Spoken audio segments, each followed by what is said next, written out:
Coming up on today's episode of Inside Man United, the headlines. Erik Ten Hag dealing with same Bruno Fernandes problems Ole Gunnar Solskjaer was told to fix. Man United put Antony up for sale with an entire starting 11 expected to leave this summer. And everything indicates United centre-half will be sold as AC Milan are circling. All that coming up.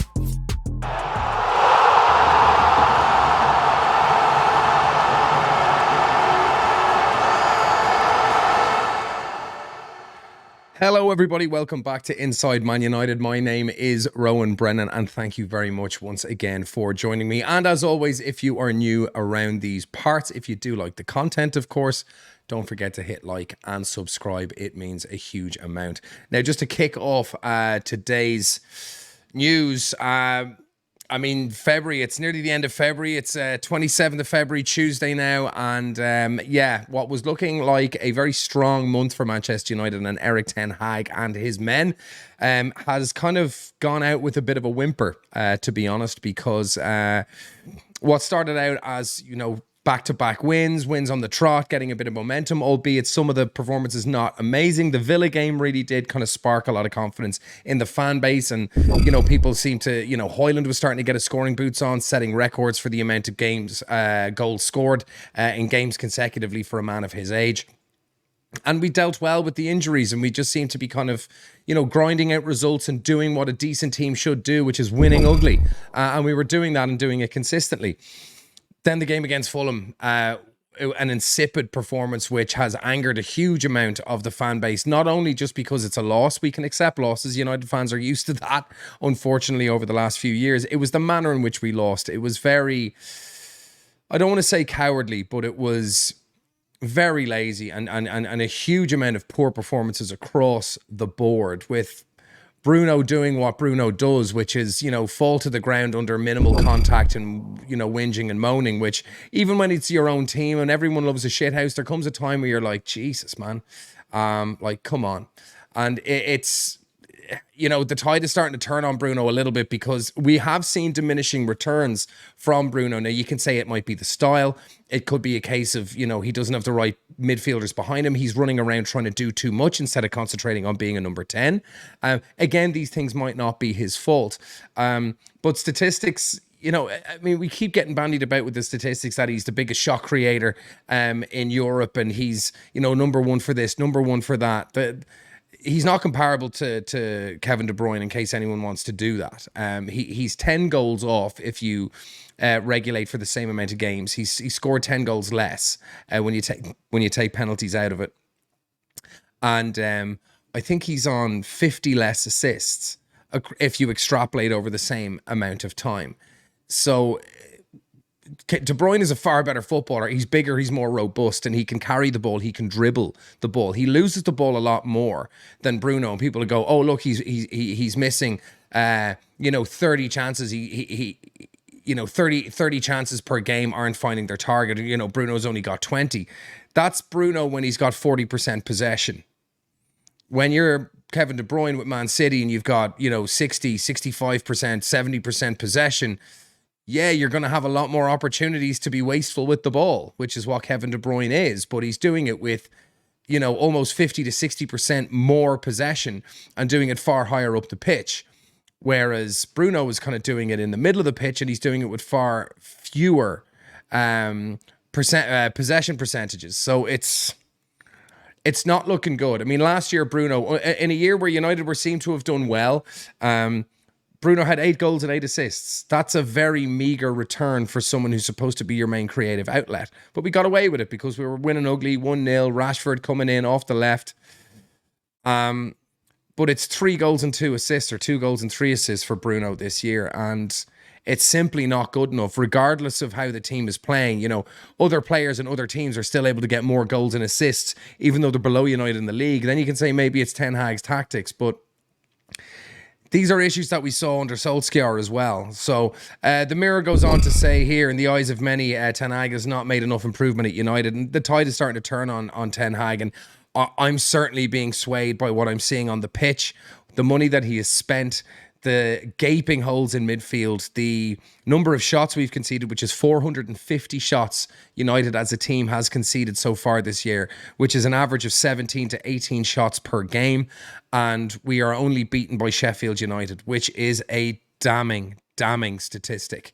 So yeah, it's saying here the Dutchman's still having to deal with plenty of issues, one of which is the conduct of Bruno Fernandes. Ten Hag gave him the captaincy, which is something Solskjaer obviously didn't do, and he hasn't repaid that faith. So it's just that he seems to be trying to do too much. Thing about Bruno, he's a very specific tool for a very specific job. He doesn't dribble with the ball. He doesn't beat a man. That's not what he does.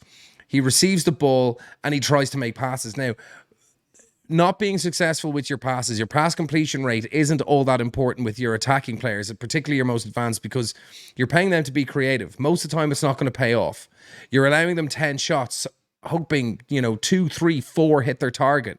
And you're prepared to let those, it's in the final third of the pitch. You can't afford to do that in your first or second third. But Bruno's doing it in the second third, and he's also doing it with very, very basic passes. It's one thing not finding the target with a 40-yard pinger across the pitch. Bruno's losing the ball with a man 10 yards away from him. Sloppy, unfocused. It's worrying. Basic stuff that you or I, dear listener, could do. And he's just not doing it. To make matters worse, he's still guilty of some of the lesser attractive parts of the game that saw him criticised while at Solskjaer, with dodgy dives, jumping on the ground. There was a time where he was fouled on the box and we still had possession and we're still looking to make something. The ref hadn't blown within 2 to 3 seconds. So you just get back up. You don't double down, stay down, rolling around, making a face, and then after 10 or 15 seconds, when you see we still have the ball and we're looking to progress it, and you've eliminated yourself as an option to help with that progression for 5, 10, 15 seconds, which is a huge amount of time when you're trying to put an attack together. Then he gets up and it's like, oh, okay, I'm back. And you're kind of like, Jesus, man, just stay on your feet, stop whinging, make yourself available for the next ball when it's recycled, and get on with it. But he's not doing that. So it goes on to say here, Bruno Fernandes is the best player on the pitch for United. Danny Murphy told the Mail, but if you hate diving with a passion like I do, he has to be called out for it. So it just seems to be a recurring theme with Bruno that's gone from Ollie and it's gone into Ten Hag. The thing is, you get away with it when you're playing under Ollie and you're not the captain. You're the new signing, you're trying to make your way in the league. It might be a bit more rougher and tougher. He's used to the league now. He should know what to expect. And someone with his slight frame, he gets pushed off the ball very easily. And when he does, he tends to make a meal of it. And I love Bruno. And when he first came, I was like, Jesus, look at this guy. His numbers were undeniable. And he does so many things well, even still. This isn't to say that he's not doing anything good on the pitch. He does create a lot of shot opportunities as a result of some of the balls he plays, but he's massively wasteful. And he puts the team under just as much pressure as he does the other team. He puts his own teammates under as much pressure as he does the opposition, which you can't have a net zero effect. Oh, brilliant passes and can create havoc up top. But if you're putting your own players under pressure, it's not good. After having a shot saved by Bruno Fernandes was caught feigning injuries, replays showed minimal contact was made by Fulham midfielder Sasa Lukic. This is exactly the thing that I'm talking about. He was quickly told to get up by Michael Oliver and eventually did, but only once it was clear no free kick was going to be given and United were still on the attack. So a large number of fans were voicing their frustration. Normally a big Bruno fan, but this is pathetic. As a United supporter, I can almost see why so many people say Bruno isn't fit to be captain. I just think he's really passionate, though. So this is, the diehards are always going to try and be like, oh, well, I still love him. And listen, I still like Bruno. He's done a lot of good things in United jersey. He tries his arse off. He's got the right attitude. But, man, our midfield is getting run through, and he's a major part of that. We're not scoring a lot of goals. Again, he's part of that. And you could say, oh, well... I don't see all these chances that Garnacho and Rashford are missing as a result of a Bruno Fernandes, amazing pass. I'm not seeing it. He's got 3 assists all season. And as bad as our front line has been, there is no way his assist count is that low only because of the men that are in front of him. It's just, you cannot use that as an excuse. This may be an issue Ten Hag feels he has to address internally. Listen, the case is with Bruno, I don't think United are going to sell him, but he needs to get deeper instruction from Ten Hag that he needs to stay high up the pitch, and Casemiro needs to be replaced. He doesn't have the legs. I don't think he's able to do what we need him to do. Mainu is still young and learning his trade. Bruno needs to be up the top end of the pitch, because when he makes mistakes, which are often, we cannot have that happen in the middle of the pitch and then get caught on the break. We have conceded 450 shots since the beginning of the season for a reason, and we're still 7th or 6th. That means our defense is doing its job reasonably. The problem all season with us was not scoring enough goals. And yeah, we were very leaky in the beginning, but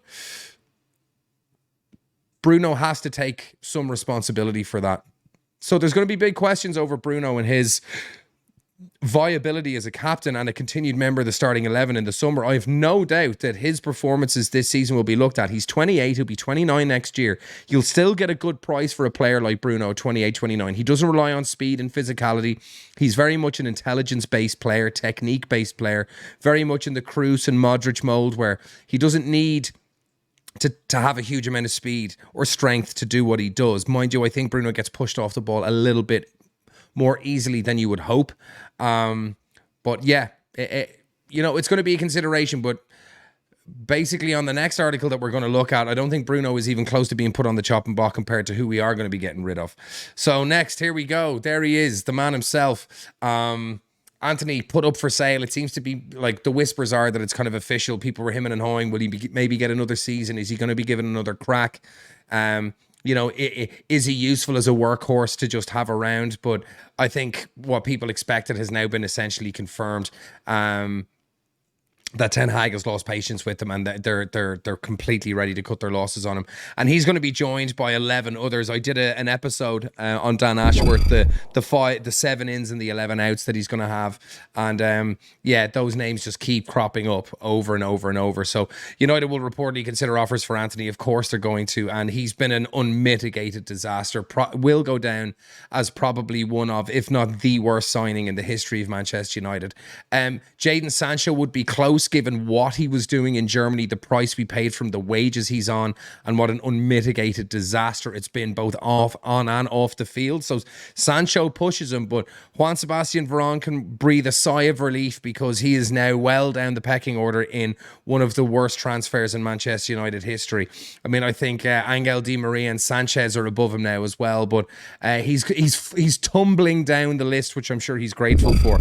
United will reportedly consider offers, and he's been overlooked by Erik Ten Hag, of course, even in the face of Pellistri being sold, Greenwood gone, Sancho gone, Garnacho has now been moved out there, and obviously Rashford's taken up that mantle on the left, and now Omari Forson is getting the nod ahead of Antony, who's a young lad who got his debut against Fulham and looked a little lost, but that will come with some time.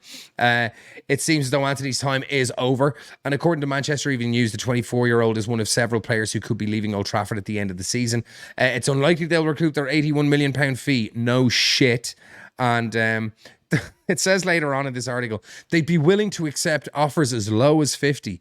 You would not get more than €20 million for Antony. We overpaid, and he has been abysmal, and we're going to get completely bent over. And I would be shocked if we get Antony off the books for anything over £25 million.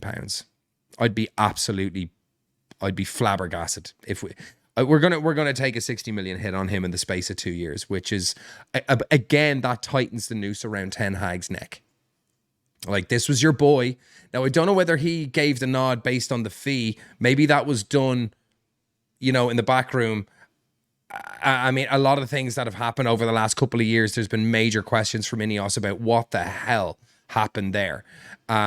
Even I've heard Ineos are deeply unhappy with the fact that United are still playing a huge majority of Greenwood's wages of 75 grand a week, and also they're going to get 20% of any sell-on fee as well, which is outrageous. So yeah, it does look like this is gonna be a real bad one for Ten Hag and Antony. Varane, Martial, Heaton will be out of contract. Also, we've got Wan-Bissaka, Lindelof, more on him later on. Pellistri set to expire in 2025. With United dilemma over whether to cash in or risk losing them for nothing in a year's time. This is the likes of Wan-Bissaka, Lindelof, and Pellistri. Of course, they're all going to be sold. I think that's quite clear. And it goes on to say here, Amrabat is going to be returned. There's been whispers that they've been shocked at how ill-equipped he is to deal with the rigors of the Premiership. Apparently, they were very surprised at how incapable he was of dealing with the pace and pressure of the Premier League. And I think that's why they were so happy just to see him go to the African Cup of Nations. I don't think that he was missed. This was such a big move for Amrabat. I think if Ten Hag said, listen, you need to stay, we need you because, you might get signed in the summer. This is your dream move, Manchester United. And they were just like, yeah, you can go, bro. Don't worry about it. And, I think it was quite clear to him that was the end of the road. Casemiro as well, Greenwood. And then we've got Sancho, Van de Beek, Hannibal Mabry, Alvaro Fernandez as well. And then, that's 12 people, including Antony, that are on the chopping block. And all of them you would fully expect to be gone. So there's going to be a massive clear out in the summer. We need to get people off the wages. We need to get some transfer fees in before we can, buy anyone. And I think it's going to be quite clear that we're going to have a lot of outs before we have any ins. And on that note, the Iceman himself, Victor Lindelof, it looks like his time at United will be coming to an end with AC Milan circling. So it looks like he's going to be sold in the summer. He's filling in at left back for Fulham, but it's quite clear that he's behind Kimwala, Varane, Maguire. When Shaw is fit, he goes into centre half, left back, right back. It's Wan-Bissaka, Dalot. He's fifth choice centre back at this stage. He might even be sixth behind Johnny Evans when everyone's fit. But yeah, it's... Listen, he's been at the club for a while. He's been a decent servant. I don't think he's ever really hit the heights what people think or thought he could. So we bought him off Benfica, 7 years ago for 31 million, 253 appearances, 4 goals and 7 assists, but we didn't really buy him for that. But 253 appearances is nothing to sniff at in terms of a United career. He is versatile, but it looks like Milan are going to be looking to grab a hold of this guy. Listen, he's 29. He's technically absolutely hitting his peak, particularly as a centre-half, and not one that relies on speed all that much. I mean, he's got at least 4 or 5, maybe even 6 years at the top. Now, maybe in another league, maybe not in the Premiership. So yeah, it's a funny one. But United are looking to bring in Jared Branthwaite, who scored again in the last game week, and he just keeps showing the ceiling that he has, which is very, very high. And it looks like United are absolutely going to be going after Jared Branthwaite, especially off the back of the rumours that Ineos want to build a young, strong English contingent. I think that's very much top of mind for Ineos, Brailsford and for Ratcliffe. So it could force Lindelof out if Branthwaite comes in. Of course, that's gonna happen. And according to reports emerging from Spain, as cited by the Hard Tackle, Man United are happy to offload the Swede. Naturally, everything indicates that he's going to be put on the transfer market in the coming months with Milan on alert. And this would be a great signing for Milan. I think he'll do well there. Darmian is still doing his thing at Inter Milan. I mean, the jump and difference between Serie A and the Premiership now, I cannot keep overstating this, is massive. And they're long-term admirers of the player, and a transfer to Man will give him the chance to fight for a starting spot. And the 64 cap international, I think it could be a good move for him. And it looks like they could get him for as little as 15 million. I mean, a 29-year-old Manchester United centre-half with 250 appearances, a Swedish international. I mean, you'd be expecting more than 15 million. Anthony Elanga went for that. Jimmy Garner went for that. And I know you're paying for potential as well, but 15 seems awfully, awfully low. And I would expect that if it's for 15 million, I'd hope that maybe there's a player in AC Milan's books that we might be looking at. But yeah, seems very, very low. But could be a good move for the Iceman and free up some much needed transfer funds for the summer transfer ahead. And they are the 3 major headlines for today. And that is it for the news headlines today. So what do we think? Thoughts in the comments as always.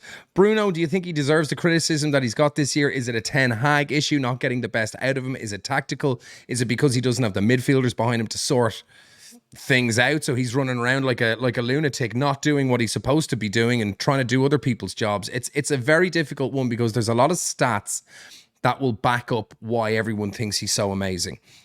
But the fact is, the goals and the assists aren't there. And how many times can you just blame it being on Garnacho and Højlund and Rashford being, you know, so profligate in front of goal? That excuse only gets you so far. And, you know, if Bruno has another season like this next year, I mean, you have to start scratching your head going, what's the issue here? And he's doing exactly what everyone's main criticism of him was before he left Sporting Lisbon, which was he gives the ball away a lot. And it was noticeable even for an attacking player. Everyone will give you a wide berth as an attacking player that, you know, you try 10, you're only going to pull 2 or 3 of them off and they're going to hit their target. Your job is to take risks, and most of those aren't going to work out. People accept that. But even then, people notice that Bruno just simple stuff is not going where it's supposed to. Diving, whinging, and losing the ball in very dangerous areas, and we get transitioned on very, very quickly. And, you know, we've got 450 shots on target. Or sorry, not on target, 450 shots against us this season. There's no way Bruno hasn't contributed to that in quite a significant way, I would imagine. He's someone that loses the ball more often than anyone else on the pitch. So he needs, and he doesn't just lose it up near the opponent's penalty box. He loses it everywhere. It's dangerous. So I'd be very curious to know people's thoughts on Bruno and whether or not we give him an extra season, or is it time to cash in, buy Frankie de Jong, or promote one of the young lads or someone else, or Mason Mount into that number 10 position, get some money for Bruno, and maybe, you know, bring in Diallo and Amari Forson and these other young lads and see what they can do. Is it time to just get a price for him while we can? You'd easily be able to get anywhere between 60 and 80 million for Bruno Fernandes, and it's worth a consideration. Victor Lindelof, how would people feel about him? Do you think he should be kept around as a decent backup, or is it worth selling him for 15 million? Could you get a better replacement for the same kind of money who could act as a substitute? Would he be willing to stay at United as a kind of third or a fourth choice defender? Chances are probably not. He might want to try and give himself a chance to win a Scudetto, join an AC Milan team, which are, you know, trying to get their train back on the tracks. So who knows? And Antony, I think it's a pretty obvious conclusion to a very, very bad story. I think most people would be happy to see the back of him and bring all the troubles that he's bringing with him to another club as well. But there's going to be a conga line of players with him at the top on their way out of that club. And I, for one, am very, very much looking forward to seeing a number of them go. So please, as always, thoughts in the comments. Thank you very, very much for joining me. Thank you for supporting the channel. Please give a like, hit subscribe, hit notifications, and I will see you on the next one.